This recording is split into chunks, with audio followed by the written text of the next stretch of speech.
Communication to motivate and engage. I'd like everybody to settle down. This is a very interesting talk. How to learn to deliver credible, impactful, and persuasive communication that matters. We have our speaker, G. Riley Mills, who's the co-founder of Pinnacle Performance Company. He's also an author. I welcome him on stage to talk about how to stand confident in your expertise and communicate as a leader in the decade of the 2020s. Welcome, Riley Mills. Welcome. How's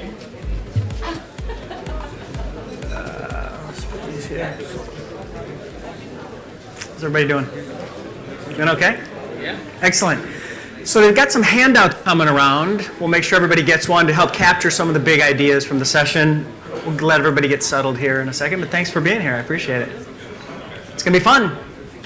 Have a little bit of a raffle draw. So there's a little bowl coming around. If you put your business cards in there, we're going to pull out raffles from Here's there. some of these. All right, so welcome everybody. Thanks so much for being here. Can you hear me all right way in the back? Awesome. I appreciate you being here. This is a really fun session we have put together for you. We're going to go, I guess we have to cut it a little shorter. They just told me 12:30, 12:40, somewhere in there. The handout that we put together for you, that's going to help capture some of the big ideas that I want you to take away from this session on motivating your team, executive presence, and sharpening your communication skills.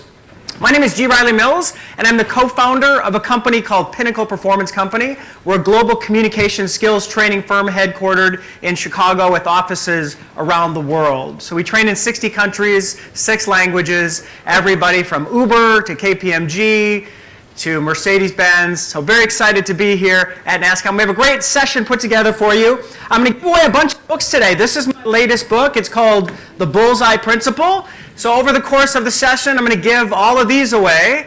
And then at the end, if you threw your business card in one of the bowls, we're going to draw some winners there. So a lot of people will walk away with some books. Why not? Fantastic.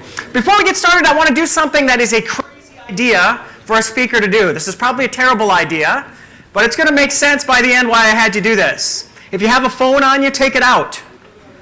And if it's off, turn it on. I know, what a horrible idea for a speaker to do, but it's going to make sense before the time I have with you is over. Take out your phone. If you want, pull up Google and put this search into Google. Worst speaker of all time. Who do you think that is? Worst speaker of all time. Now, when you do that, you're going to get up to 18 million results. But the very first video, on the very first page of 18 million, somebody tell me what it is. Hilarious politician. Don't click that link. Don't click it. Remember it. Bookmark it before this session is over. We're going to come back to that. It's going to make sense why I had you pull that up. Let's get started. There's a bullseye. The book that I wrote is called The Bullseye Principle because, just like an archer, if you are a communicator trying to get a message across to your team, your boss, your stakeholders, you got to hit the bullseye every time. If the bullseye is not hit, it's not the target's fault. Right? You can't blame the target if you're the archer. Same thing. If your audience walks away from your meeting not knowing what's important to them or not caring about the content, that's your fault. You've got to hit the bullseye. That's what the book is about. That's what this session is about. Leaders one who knows the way, goes the way, shows the way. Looks like we have a lot of high-level people here today. So we are the leadership, right? You are charting a path, creating a vision. It's hard to keep people motivated. 70%, according to the recent Gallup poll, said people are not engaged or actively disengaged with their work. That's a problem. So we've got to engage them. I'm going to show you some things we can do. Here are some numbers talking about executive presence and personal branding that I think are interesting. Only 15%, according to research that went into that book, actually define their personal brand. Worse than that, only 5% live their personal brand. Only 5%. 70% of people experience imposter syndrome. Anybody know what imposter syndrome is? Imposter syndrome is those voices we all have in our heads that say, you're not good enough. Nobody's going to like you. You're not going to. Even if you've been doing it for 25 years and you're an expert, we still have those voices in our heads that trip us up. Imposter syndrome, big problem. And the last one, 74% of our people are not feeling like they're achieving their full potential. So that's a problem as well. Yeah, I'm not going to use that. I'll just talk louder. You can hear me in the back, even without this? No? Yeah, I don't have two hands, so. Important skills to demonstrate executive presence. Think about your own communication skills and leadership skills. How well do you go through these? Here we go. Starting with the first one, gravitas. You think that's important? Right? Do you look like a leader? Do you walk like a leader? Do you talk like a leader? Here's another one, confidence. You got to have confidence with communication with your leadership. Very important. Passion, purpose. You agree? Important? Very important. Here's another one, knowledge and credibility. Do you seem like you know what you're talking about? That's important for executive presence. Authenticity. You agree? Authenticity. Do you seem like an honest, real person? Right? Do you keep your word? Do you do what you say you're going to do? And then finally, receptivity. This is an undervalued one. Being receptive to other ideas. Great leaders know I don't have all the answers. But guess what? I'm going to hire a lot of people smarter than me, and it's going to make my company better. If you think you have all the answers and you're smarter than everybody else, you're probably not a great leader. We have a problem in the United States at this moment with that particular situation, right? Hire smarter people and then let them do their job. 3 pillars of executive presence. These are the 3 big ones you can write down on that sheet. Appearance. Do you look like a leader when you walk into the room? The way you carry yourself, the way you dress, the way you look, how you're groomed. Communication skills. That's what my company, Pinnacle Performance Company, does. We teach communication skills to executives all around the world. I just trained 2 months ago, I trained the royal household at Buckingham Palace, which was a very cool gig. I got to teach the Queen's staff how to run better meetings, how to deliver better presentations, and how to clean up their communication so it's sharp. And finally, gravitas, we talked about that. Take a look at these faces up there on the screen. Some famous faces throughout history, some leaders with gravitas, with presence. I'm going to give away a free copy of the book to whoever can name, raise your hand, the person between Oprah and Obama. Who is it? Raise your hand if you know. I got a bullseye principle coming out to you. Anybody know? Take a shot. Yes. Stand up. Go ahead, ma'am. Yeah, Obama is the fourth one. Who's next to Obama? The black and white picture. King George. It is not Kennedy. Who said the King's speech? King George. Who said that? King George. Pass the book back to her. That is correct. If you saw the movie The King's Speech, that's the guy from The King's Speech. So all of these leaders, powerful leaders, great communicators, influential, charismatic, gravitas. Now I'm going to show you 6 more faces. Shout out the names of all these famous people. You don't know any of them. So why in the world, I'm going to give you their names, that's not going to help. Why am I putting these 6 nobodies on the same slide as these powerful, famous, influential leaders? Here's why. The people on the bottom were the acting coaches who helped the people on the top become the great leaders and communicators they eventually became. Acting coaches. Why is that important? That's what my company does. My background is as a professional actor. So for 15 years, I worked on television, film, theater in the US. Right? Did a commercial with Michael Jordan for Nike. I was on the TV show ER. It was the #1 show in America.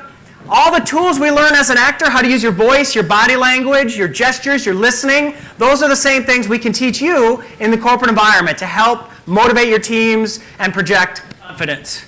Good. Here's a 3-step process. It's on that sheet. 3 steps for influential communication. Write these down. They're super important. And how well do you do with each? Number 1, analyze your audience. You got to motivate your team. You've got to influence your stakeholders first. You got to know who they are and how you're going to influence them. What do they know? What do they not know? Second, you have to identify what you want them to do and how you want them to feel as a result of hearing your message. What do you want them to do? Right? It's not just about information. And then finally, this is where great actors, they know how to do this. You're going to modify delivery. Gestures, facial expressions, body language, movement, vocal dynamics, all those things play in to how you present your information. Here's the science very quickly of influence. You have an idea that you have to get out to an audience. There's a problem. People are wired to not want to be influenced. I don't want to be persuaded. You can't make me. It's called reactance. We got to get past it. How do we do that? We've got to appeal to both the logic of the person and their emotions. Now, a lot of times, if we're subject matter experts, we think the logic and the data and the slides are going to carry the day. So I can be monotone, I can be boring, I can be looking down at my notes, but that's not what science tells us. Science tells us you got to make me feel something if you want me to do something. So you got to go logic and you got to go the emotional connection. Lila Devache came up with this great acronym. Some of you may have seen it. You need to get their attention, you need to generate meaning, you need to influence their emotions, and then you need to chunk and organize your material so it's easy to follow. So if you do all those things, you're going to have both engagement from that audience and it's going to be locked into their memory. They're going to be impacted by it, affected by it, and it's going to stick. Does that make sense? Beautiful. We're going to skip over this, but if you want this at the end, I will stick around and give it to you because they cut 15 minutes off of this presentation at the last second. So I'm going to give you this at the end. I'll stick around. I write for Forbes magazine. I wrote an article for Forbes called Mastering the 5 C's of Influential Communication. You can read it for free online, but that's what this breaks down. The 5 ways you want to be seen as an executive, as a leader, in order to influence your team, your stakeholder, your boss. So I'll stick around and give you this at the end because I'm going to go through it so fast you're not even going to be able to write it down. Objective, it's what you want at the end of your communication. Intention is how they're going to feel and how you're going to make that happen. How do we communicate intention, though, as a leader, as a facilitator? Well, that's what professional actors know. I'm going to share a couple really simple things that you can use the minute you walk out this door to completely transform the way you communicate as a leader, to bring executive presence, project a confident presence in any situation. Here's the first thing. Write this one down or circle it. It's on the second page of the handout. It's something called home-based position. That's your physical neutral. That's what the audience sees the minute you step in front of them. And a good home base looks like this. From here, I can do anything. I can give this half of the room good news. Congratulations, you're all going to Hawaii. I can give this half of the room bad news. I need to see everybody in my office. Let's go. Because this body language is confident, neutral, open, and relaxed. So that's one of the things when we get you into a training or a coaching session, we're going to look at your home base position and see how confident you present yourself, and we'll make some adjustments. If your home base is not good, here's the thing that you'll want to watch out for. You probably have pacifiers. Circle that on page 2. That's an important term I want you to take away. On the second page of your handout, flip it over. Pacifiers.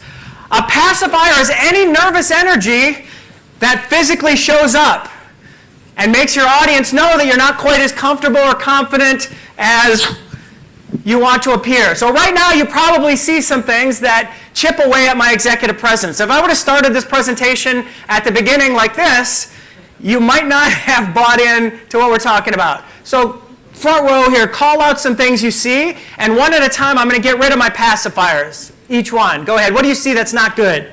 You, sir. Hands, okay, so I'm going to get rid of the hands. What else makes me not seem as confident or professional or grounded? Go ahead. Moving around with no purpose. Okay, let me stand in one place. Anything else that's making me... Eye contact is a little shifty. Anything else that's making me... You're frowning. Yes, I'm frowning, so let's put some brightness in there. What else? Yes, sir. Yes, so I'm gonna lock this in, and then I'm going to relax those fingers so that now my audience can focus on me. I can do a TED Talk right now because I'm so confident and relaxed. That first guy you saw just a second ago, not so good. Terrible, right? So that's one of the things you do is talk about pacifiers, get rid of them. Verbal viruses, what are those? Ahs and ums. Why are they bad? If you're talking executive presence and influence, those are deadly. They're deadly, ahs and ums. Why? They make you seem uncertain, unsure, not confident. How do you get rid of those? Awareness. Slow down. Right? Especially if English is not your first language, you've got to translate and figure out what word do I need to. So take the time, give yourself the time and slow your pace. So that's one of the things we do when we get into coaching sessions. We teach you how to get rid of verbal viruses. I'm telling you, if you can get rid of verbal viruses and have a solid rock star home-based position, you're halfway there. So much of executive presence happens in those 2 areas. Good. Vocal dynamics, how you use the voice, how fast, how slowly, your pitch. We don't want monotone. You're going to put people to sleep if you have monotone. So we work on the voice. Gestures. Couple rules for gestures if you want to be influential and have great executive presence. Rule number 1, gestures that happen below the waist are going to make you seem weak or small. Imagine if I started like this today. I'll give you an example. Good morning, everybody. I'm an expert on communication. I wrote that book there. We're going to have fun, so sit back, relax. It's going to be a great time.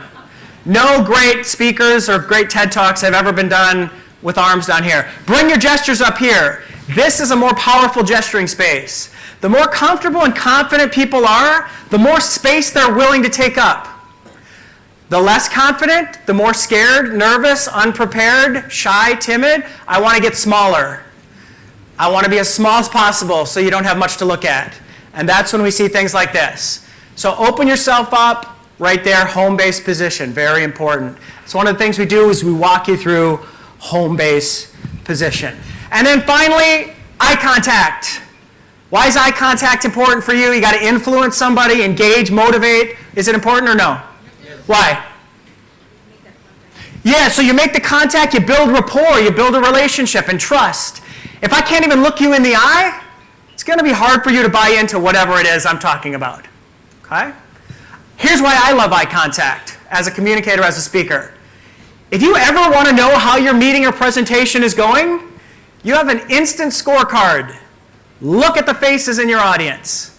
What are they sending back? Do they look engaged? Are they leaning in? Are they giving you nonverbal cues? Or are they on their Facebook? Or do they look so bored they want to jump out the window and run away? If so, you've got to adjust your tactics. You got to draw them back in. We'll talk about how to do that in just a second. How long does it take to make a first impression? New York University, we'll take some guesses here. If you think you know, I'm going to give another copy of the book away here, just a second. How long did New York University find we have to make a first impression? I read about this study in here. Sir? 30 seconds. What'd you say? 7 seconds. That is the correct answer. Hand that back to him. Very nice. That's how long you have as an executive presenting to new people. 7 seconds to make a first impression. They found that 11 judgments get locked in the first 7 seconds. And as you know, it's very hard to overcome a bad first impression. Agree? It's going to take lots more meetings and lots more interactions to overcome a bad first impression, if you've ever had a bad first impression. Good. Stuart Jones, Acting Assistant Secretary, United States State Department. Raise your hand if you've ever seen Stuart Jones. You know who he is. Nobody, right? Good. If I was on an airplane with you flying from Bangkok to Mumbai and I handed you my business card and I said, I'm Stuart Jones, the Acting Assistant Secretary, United States State Department, has the logo of the government on there, that's an impressive title, right? You're probably going to get off that plane and go, hey, you're not going to believe who I sat next to on the plane. High up in the government. Now, you don't know Stuart Jones, but I'm going to show you Stuart Jones answering a question at a press conference when he took over the job. And based on everything we talked about, I want you to tell me if he has executive presence, if you are impressed with him, if he has gravitas, if his appearance tells you he's an expert and credible and someone you can trust. You're all the experts now on executive presence and gravitas. This is Stuart Jones answering a question. Let's take a look. Well, you were over there. The secretary criticized the conduct of the Iranian elections and Iran's record on democracy. He did so standing next to Saudi officials. How do you characterize Saudi Arabia's commitment to democracy? And does the administration believe that democracy is a buffer or barrier or against extremism?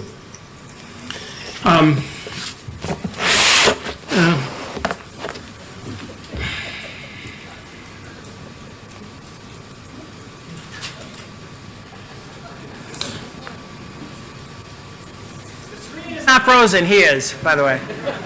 All right, so there's 20 seconds. We'll stop it. 20 seconds. How'd he do? How's that executive presence? Are you comfortable and confident with whatever he says now, that he knows what he's talking about? No chance. Zero. Why? Because of a lot of the things we talked about and circled on the back of this page. So if you go back to the things you circled, give me some feedback. If I'm Stuart Jones, what did he do wrong? What are some things you noticed? Yes, sir?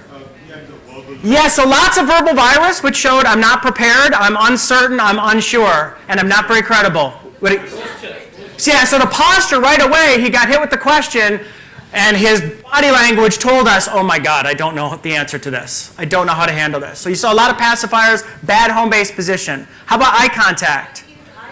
His eyes are looking anywhere. Where's the answer? Is it up there? I don't know where the answer is because it's not in here. Right? Gestures were not good. He started playing with, I'm going to play with my papers here because, oh my God, I don't know what I'm supposed to do with this information. Okay? Vocal dynamics, also terrible. So again, everything we talked about, problematic for him. Trump fired him shortly after this particular press conference, right? The real question is, how the heck did he get that job in the first place? Right? He must have been a great interviewer, I don't know.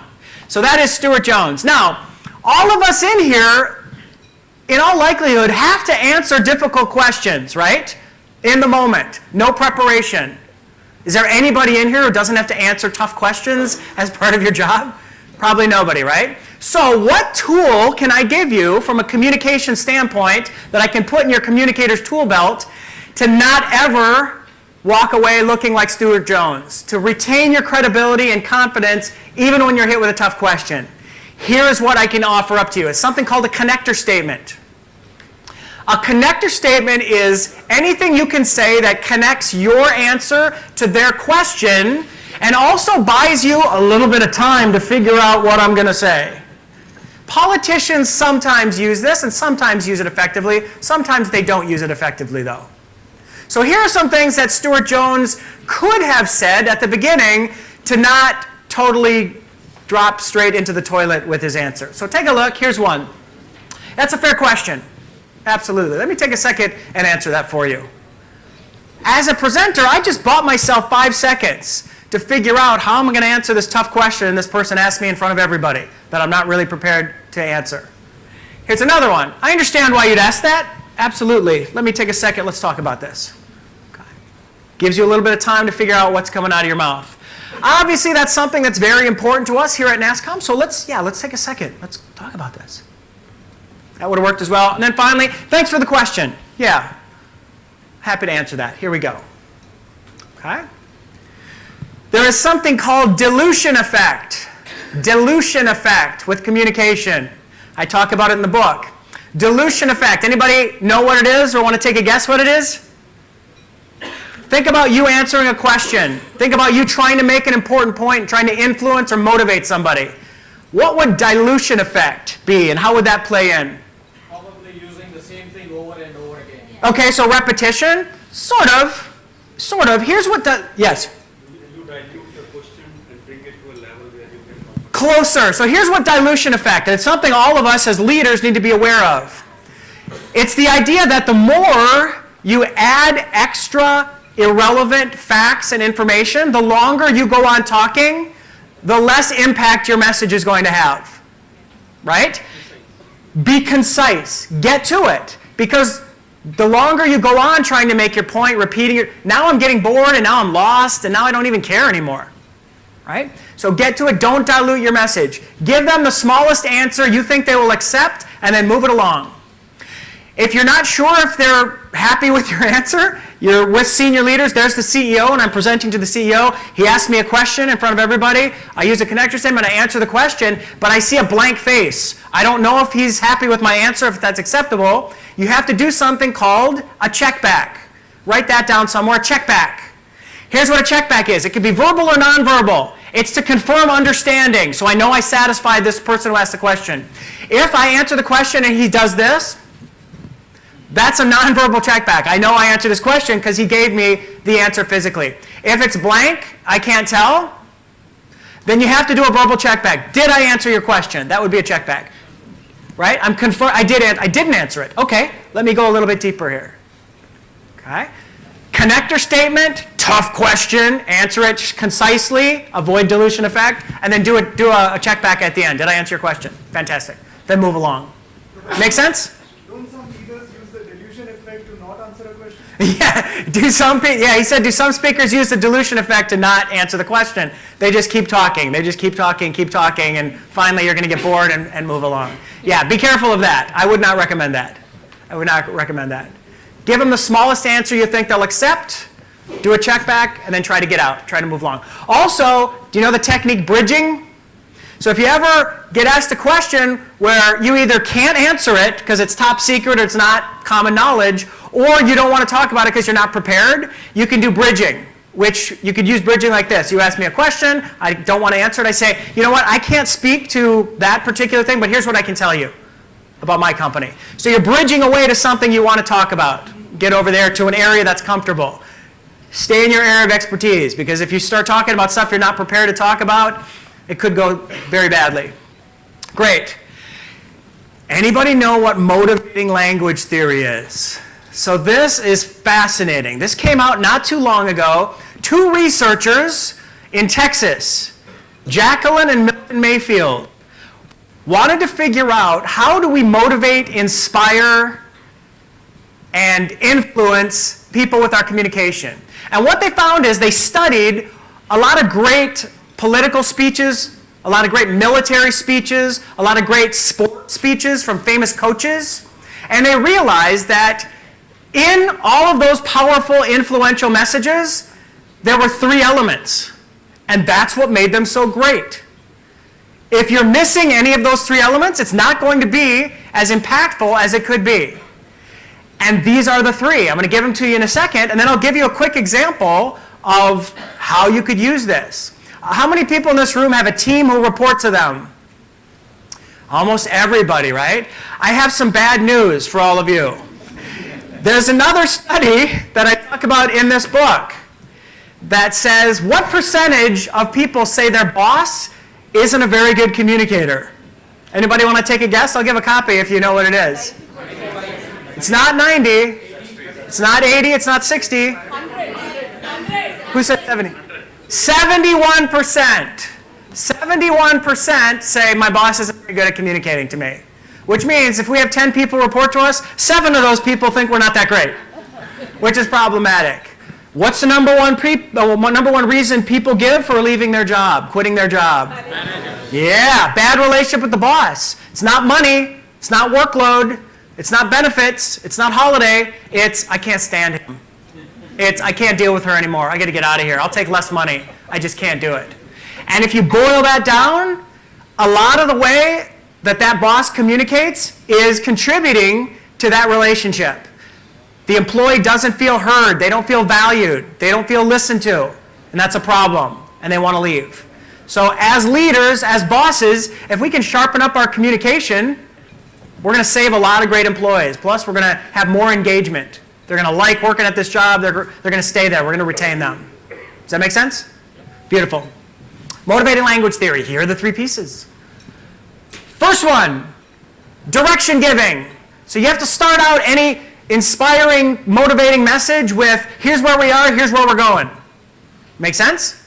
Got to have that. Setting the direction. Second piece, show of empathy. That's the one that's usually missing. You've got to they're a human being, right? You've got to take into account what they're going through, where they're at, how they're feeling.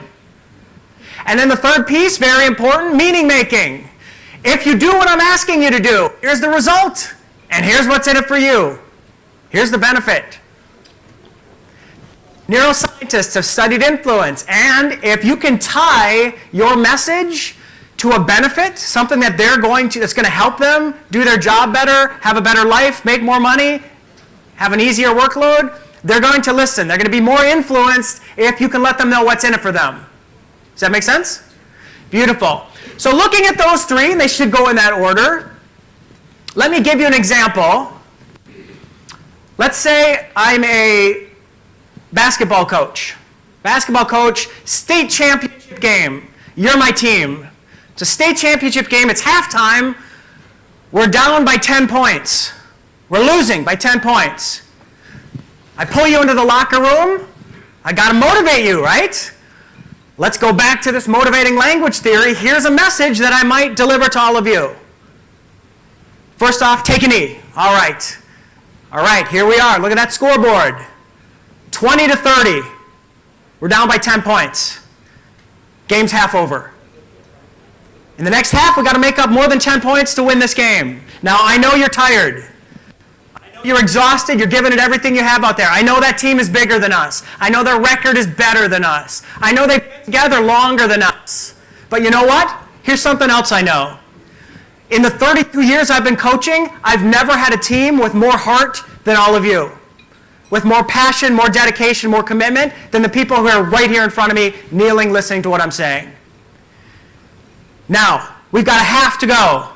If we can make up 10 points and score a couple more, we win this game. And that means you're all champions. For the rest of your life, you can go into that school, look in that trophy case, and see your name on that trophy. The first team ever to win the state championship from this school. So it's up to you. Get out there. Let's do this. Let's be champions. Boom. All right? Did I have my 3 pieces? Right? The direction giving. It's halftime. We're down by 10. We got to make up 10 points. Show of empathy. I know you're tired. I know they're bigger than us. I know they're intimidating. But, and then here we go. If you do this, this is what you're going to get out of it. This can work. You got sales folks, and they're not hitting their quota. They're $200,000 short of their quota, and there's 2 weeks left in the sales period. Call them in. You go, hey, we're $200,000 short. We got 2 weeks to go. I know you've been beating the bushes. I know you're doing your best, but we're not there yet. We got to close this gap. I know you can do this. I know you can all do this. If you do this, big bonus, right? Company's profits are going to score. You're going to get a big bonus. Again, we'll be the #1 sales team in this region for the 4th year in a row. But we got to close this gap. So get out there. Let's do this. Motivating language theory. I read a lot about it in the book. There's a whole system to it. Very simple, but powerful. It works on your kids. It works on your spouse, right? Whenever you're trying to, it works on your boss. You're trying to influence somebody. You can do that very easily using motivating language theory. All right, the beginning of this session, I had you do something kind of crazy and unorthodox. I said, pull out your phones and go to Google, turn them on. And then I said, put in worst speaker of all time. And what came up? Hilarious politician. That gentleman's name is Phil Davison. He was a politician in the United States who was running for office in 2010, and he gave a speech that was so terrible, he became famous as the worst speaker of all time. It went viral. Imagine anywhere in the world you go, you put in worst speaker of all time, imagine your video comes up first. That's this guy. Based on what you know, here's where we're going to end this session. I'm going to show you this video, just 1 minute. And I want you to grade him, to create your perception on his executive presence, his gravitas, his credibility, based on everything we circled, based on everything we talked about. Now, what does he want? He's a politician speaking to a room full of voters. What's his objective? What does he want from you? He wants your vote. How's he going to do it? What's his intention? He's going to inspire, excite, motivate. He doesn't do any of those things. He goes a different direction. I'm going to answer 2 questions now so I don't have to answer them at the end. Number 1, yes, this is real. You can go watch the rest on YouTube when we're done with the session. And number 2, no, he didn't win that election. And you're going to see why. Let's take a look at Phil Davison asking for your vote. My name is Phil Davison, and I am seeking our party's nomination for the position of Stark County Treasurer on November 10th. November of 2010, excuse me. In terms of my background, I am from the village of Minerva, where I'm serving my 13th year of elected service as a Minerva Council member. In terms of education, I have a bachelor's degree in sociology, a bachelor's degree in history, a master's degree in public administration. Listen here. And a master's degree in communication. How about that?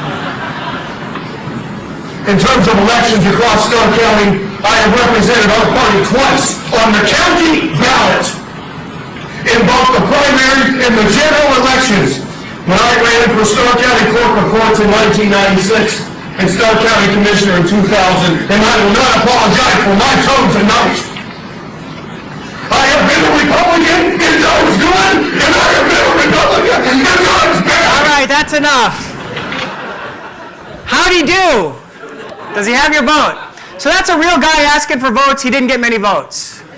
Again, looking at everything you circled, everything we talked about, he has no gravitas, he has no executive presence, too many verbal viruses, pointing at the audience, yelling, his voice, his movement looked like he wanted to kill somebody. He looked like a maniac, right? Well, of course he did that speech, and because it's America, he's famous. He's on all the TV shows. In fact, he gets his very own Super Bowl commercial up in the upper right corner for Volkswagen. Hires him, flies him to Hollywood, he does a commercial. Well, something a lot of people don't know is, when that speech came out, my first book came out called The Pin Drop Principle. I would show this video because it really shows communication not working for a leader. One day I had an idea. I said, I wonder if I could find that guy, and I wonder if I coached him, do you think I could make him a good speaker? If I taught him everything I've talked about with you for the last 30 minutes, could I make him a good speaker? So guess what? I found him. And I sent him a free ticket to Chicago. And he flew to Chicago, and he sat with me, and I taught him for about 2 hours everything we've talked about in here. The 3-step process. Analyze your audience. How do you want them to feel? What do you want them to do? And then change your delivery. We talked about facial expressions, verbal viruses, home base position, all those things we talked about. And then at the end of that, he understood what he had done wrong. And I said to him, Phil, by chance, do you still remember the words to that speech that made you famous? He said, I do. I go, good. Do me a favor. Go up to the front of the room right now. Do it again. Based on what we've talked about, I want to see if it's different. He said, all right. And I said, if you don't mind, I'm going to set up a camera. I'm going to capture it. Would you like to see what we call the Phil Davison redemption video? This video doesn't exist on the internet. You don't get to see it unless you're in a training session with my company, Pinnacle. This is the last thing I'm going to show you. This is how we end the session. Here it is. See if you notice the difference. Same words. Different everything else. Ladies and gentlemen of the Stark County Republican Party Executive Committee, good evening. And thank you, not only for your attendance, but for allowing me the opportunity to speak here this evening. My name is Phil Davison. And tonight, I am seeking our party's nomination for the position of Stark County Treasurer in November of 2010. In terms of my background, I'm from the village of Minerva, where I'm currently serving my 13th year of elected service as a Minerva Council member.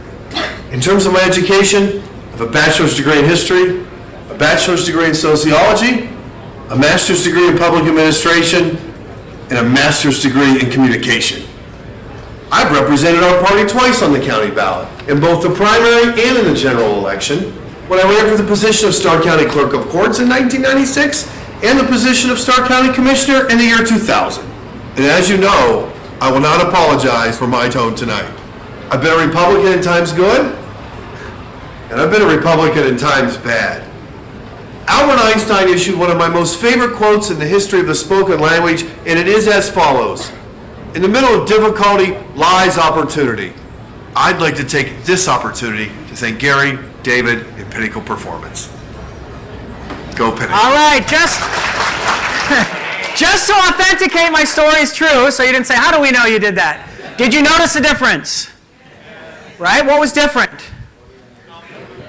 Gravitas, appearance, confidence, delivery, communication skills, verbal viruses were gone, home base position, he moved with confidence, personality came through, his gestures. I'm from the village of Minerva, right? There was personality and passion. Everything we talked about for the last 30 minutes. So the lesson here is if we can do that with the worst speaker of all time, think what we can do if we get in and work with you and your team. Could be a transformation, right? Last thing I want to leave you with, I've got a special gift for everybody. First off, what was the name of the town he was from? Raise your hand if you remember. Yes, I heard, ma'am, I heard you say Minerva. There's a book for you. Very nice. I have a gift for everybody in here. This is the homepage to our website. There's a secret link that no one knows about, and there it is. If you click on that link, go to the website, click on that link. It takes you inside to a section called The Great Speeches and Presentations. And in there, we put the best 100 presentations and speeches of the last 70 years. And we break them down and say, this is why she's great. This is why he's really good. All right? Thank you very much for your attendance, especially all the way in the back, having to open up the doors. I appreciate it. I'm sorry they cut us a little short. I had about 15 more minutes of stuff, but they, at the last minute, cut me short. I'm going to stick around here. Oh, let's draw some books. Let's draw for some winners right here really quickly. Tesco, Renadier? Yes, come on, we got a book there for you. Let's do another one. Let's do Virtual Stream, Citrom. There's another one there. Let's go Headspin, Nitin. Nitin? There's Nitin, all right. Let's go, there's a yellow card, Neely from Sinekran? Great, let's do another one. How many more books do we have? About 7. Sumit from Fujitsu. Right up front. We got one for Sujit. You want to draw? Pick one out. Capgemini. I can't read it. My eyes are bad. Suresh Rane. Suresh from Capgemini. Let's do this one. What does this say? CGI. Shantanu. Good. What's this one say? R1, Krishna? Krishna? Yes, we got Krishna up there. Any more books? Yep. All right. Morningstar, Radhika? Yes, there's one. Here we go. ISG, Padam. Yes, we got one right there from ISG. Is that it? Last one, here we go. What does that say? Atul. Atul? Way in the back. All right, give it up for Atul. Thank you so much, everybody. I really appreciate it. I'm going to stick around. I have business cards if you want to talk about anything. I'll be here for you. Appreciate you being here.